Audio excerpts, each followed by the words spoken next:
చూపిస్తావులే అని ఎగ్జామ్ హాల్లో సహకరించడం కాదు.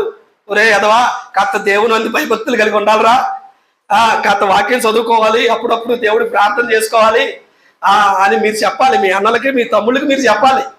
చెప్పకపోతే అట్ట ఇప్పుడు చెల్లి నుంచొని చెప్పింది, తమ్ముళ్ళు అందరూ చెబుతారు. అమ్మ తమ్ముడు చెబుతారా? మనకు రాదు కాబట్టి రిపీట్ చేద్దాం, అంతే కదా తమ్ముడు? రానప్పుడు రిపీట్ చేయడంలో తప్పేమైనా ఉందా? లేదుగా. వాళ్ళకంటే వచ్చింది కాబట్టి గడగడ చెప్పుకుంటూ పోయారు, మేము సైలెంట్గా ఉన్నాం, మమ్మల్ని పట్టించుకోవా నువ్వు అన్నట్టు చూస్తున్నారు. కాబట్టి ఇప్పుడు చెల్లెలు నించొని చెప్పింది, మీరందరూ ఇప్పుడు దాన్ని ఏం చేయాలంటే రిపీట్ చేయాలి. How many of you will repeat? ఎంతమంది రిపీట్ చేస్తారు? నేను అనుకుంటున్నాను నోరు ప్రతి వాళ్ళు రిపీట్ చేస్తారేమో.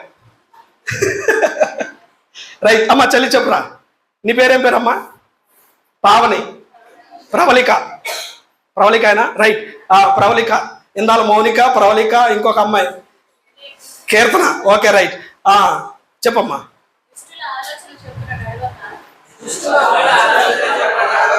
పరుగుది మాట తమ్ముడు, గట్టిగా చెప్పండి, వాళ్ళే గట్టిగా చెప్పారు. చెప్పమ్మా.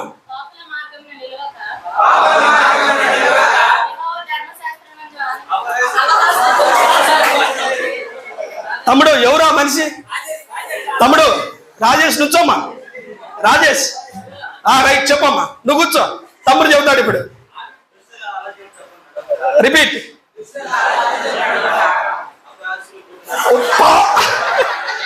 తమ్ముడు నేనే చెప్తాలే.